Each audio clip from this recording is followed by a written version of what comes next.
November 28, 1941, 23 kilometers from Red Square. The dawn is iron cold. Breath freezes mid-air. A Soviet militiaman, factory worker until 3 weeks ago, crouches in a shell crater near the Khimki tram depot, clutching a Mosin Nagant rifle. His hands are numb. Beyond the tree line, German motorcycles idle. Across the frozen field, a Wehrmacht dispatch rider stamps his boots, waiting for orders that may never come. His division has advanced 2,000 kilometers in 5 months. Now, with the Kremlin's spires theoretically visible through field glasses on a clear day, his unit is out of fuel, out of winter clothing, out of time. This is Khimki, the closest point German forces would reach to Moscow. A suburb that would become legend, a place where, depending on who tells the story, German soldiers either glimpsed the golden domes of the Kremlin or simply stared into an endless white horizon, realizing they had already lost. To understand how the war arrived here, at this frozen crossroads, we must go back to summer, to the largest invasion in human history, to 3 million men, 3,600 tanks, and 2,700 aircraft, unleashed across a front stretching from the Baltic to the Black Sea. June 22, 1941, 3:15 a.m. Along a 1,800-mile front, Operation Barbarossa begins. Army Group North drives toward Leningrad, Army Group South toward Kiev. But the main effort, Army Group Center under Field Marshal Fedor von Bock, aims like a spearhead at Moscow. 3 million Axis troops, over 600,000 horses. The operational plan estimates victory in 8 to 10 weeks before winter. The Soviet frontier forces are overwhelmed. Within days, German panzer spearheads achieve textbook encirclements. The Bialystok-Minsk pocket traps 300,000 Soviet soldiers by early July. Entire armies vanish. Communications collapse. Stalin, initially paralyzed by the shock, retreats into silence for days before finally addressing the Soviet people on July 3rd, calling this the Great Patriotic War. But the Blitzkrieg, Lightning War, begins to stumble at Smolensk. Mid-July through early August, the city sits astride the traditional invasion route to Moscow on the banks of the Dnieper River. Here, Soviet resistance stiffens. Marshal Semyon Timoshenko organizes desperate counterattacks. German panzers achieve another massive encirclement. By August 5th, roughly 300,000 more Soviet troops are killed or captured. Source: Wehrmacht operational records. Yet the battle costs the Germans 3 critical weeks. Panzer divisions sustain losses. Tanks need repair, crews need rest, supply lines stretch thin. For the first time, the invasion pauses. We dug in along the river. My rifle was older than I was. We had no radios, just a commissar shouting orders. When the panzers came, we threw bottles filled with gasoline. Molotov cocktails, we called them. Most of us died there. I don't know why I didn't. Then Hitler makes a controversial decision. He splits Army Group Center. Panzer divisions peel south toward Ukraine to encircle Kiev, delaying the Moscow offensive until autumn. His generals, particularly Guderian and Halder, protest. Moscow is there, they argue, 350 kilometers ahead. Politically and strategically vital, the moment is slipping. Hitler overrules them. Kiev falls in September, producing the largest encirclement of the war. Over 600,000 Soviet prisoners. But the summer is gone. The Wehrmacht has suffered 400,000 casualties. Logistics networks fray. Equipment breaks down. And still, Moscow beckons. In late September, Hitler authorizes the final push. The operation has a code name. September 30th, 1941. Operation Typhoon launches. The plan: 3 powerful thrusts. Panzer Groups 3 and 4 encircle from the north through Kalinin. Panzer Group 2, under Guderian, sweeps from the south through Orel and Bryansk. In the center, infantry divisions push directly along the Minsk-Moscow highway. Initially, it works. By October 7th, German forces complete the Vyazma encirclement, trapping over 600,000 Soviet troops, 4 entire armies. Another 50,000 are encircled near Bryansk. On paper, the Red Army's western defenses have disintegrated. Panic ripples through Moscow. October 16th becomes known as the Day of Panic. Government ministries evacuate, documents burn in courtyards, crowds mob the train stations. Joseph Stalin considers evacuating, but ultimately stays, declaring martial law. A simple order circulates: Moscow will be defended to the last. But something is changing on the roads. Autumn rains turn unpaved Russian roads into bogs. German trucks, designed for European highways, sink to their axles. Tanks bog down, horses collapse, supply convoys that should take hours take days. An army that crossed Europe in weeks now advances in meters. October 28th. The advance has become a nightmare. Our tanks are monuments of steel and mud. Fuel arrives in droplets. The men wear summer uniforms, greatcoats promised but never delivered. At night, temperatures drop below freezing. In the morning, engines won't start. We are 80 kilometers from Moscow. Might as well be 800. By early November, temperatures plunge. The mud freezes solid. Briefly, German tanks can move again. They lunge forward. Klin falls. Istra falls. German units push to within 30 kilometers of the Kremlin. Reconnaissance units probe forward. On November 28th, elements of the 2nd Panzer Division reach Khimki, a northern suburb now absorbed into Greater Moscow. They can see tram lines, street lights. The city is right there. But they can go no further. The German army has run out of road, out of fuel, out of men. Wehrmacht casualty reports by December 1st record over 750,000 killed, wounded, or missing since June. Nearly 25% of the invasion force. Source: German Army personnel records. Frostbite cases outnumber combat wounds. And on the other side of the line, something else is arriving. Moscow, November 1941. A city of 4 million now lives under siege conditions. Air raid sirens wail nightly. The Kremlin's golden domes are painted dull gray. The red stars atop the towers are covered. Across the city, false buildings are constructed, painted canvases and wooden frames to confuse Luftwaffe bombers. Even the Bolshoi Theater receives a camouflage disguise. 3 defensive lines ring the city.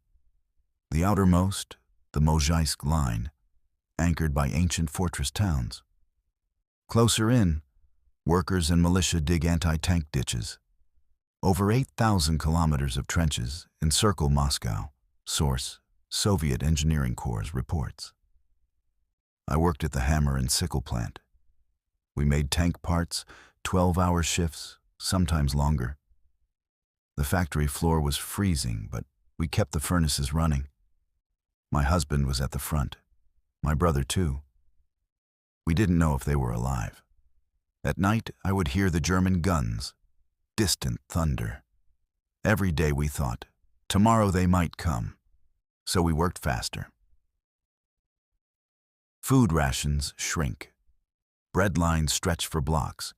Civilians not engaged in war production are evacuated. Over 2 million people leave Moscow between October and November, mostly women, children, and the elderly, sent east by train and truck. Yet others stay. 300,000 Muscovites, mostly women, dig defenses with shovels and bare hands. Factory workers form militia battalions with minimal training. Students become stretcher bearers. Kilometer marker 23 on the Leningrad Highway. Today, a memorial marks the spot. A line of steel tank traps and a plaque reading, "This is where the German advance was halted." The truth is both simpler and more complex. German reconnaissance elements, motorcycle troops, and advance patrols from the 2nd Panzer Division reached Khimki's outskirts in late November. Some accounts claim they could see the Kremlin spires with binoculars. Others say the weather was too poor, visibility too limited, the claim apocryphal. What is certain, they got no farther. Soviet defenders, militia, NKVD troops, and hastily assembled tank brigades held the line. The Germans, exhausted and undersupplied, dug in and waited for support that would never arrive. Khimki became a symbol, not because the war was won there, but because it marked the limit. The farthest reach of the Wehrmacht's eastern tide, the perimeter of the possible. And behind that perimeter, in the forests and rail yards to the east, something was gathering. December arrives with Siberian cold. Temperatures drop to -40 degrees Celsius. German soldiers, still wearing autumn uniforms, their winter supplies lost to partisan attacks and logistical breakdown, suffer catastrophic frostbite. Weapons freeze, engine oil congeals, horses die by the thousands. The Wehrmacht's narrow-tracked panzers, designed for European roads, cannot gain traction in deep snow. Soviet T-34s, with wider tracks and diesel engines better suited to cold, maneuver more effectively. For months, Stalin faced a terrible dilemma: fight on 2 fronts or gamble everything on 1. To the east, Japan's Kwantung Army occupies Manchuria, over 1 million men, poised on the Soviet border. To the west, Germany hammers at Moscow's gates. Stalin cannot afford to weaken the Far Eastern defenses, unless he knows Japan will not attack. Enter Richard Sorge, a Soviet intelligence agent operating undercover in Tokyo. Sorge cultivates sources within the German embassy and Japanese government. In October 1941, he sends a critical dispatch. Japan will strike south, toward the Pacific and Southeast Asia, not north into Siberia. Stalin takes the gamble. 25 rifle divisions, fresh, fully equipped, winter-trained, begin moving west. Over 1,700 tanks and 1,500 aircraft redeploy from Siberia and Central Asia. By early December, 100,000 reinforcements have reached the Moscow front. We traveled 14 days by train. When we arrived, Moscow was frozen and dark. They gave us positions in the forests north of the city. The Germans were so close we could hear their voices at night, shouting, trying to stay warm. We had quilted jackets, felt boots, hot soup. They had nothing. We knew we would attack soon. We were ready.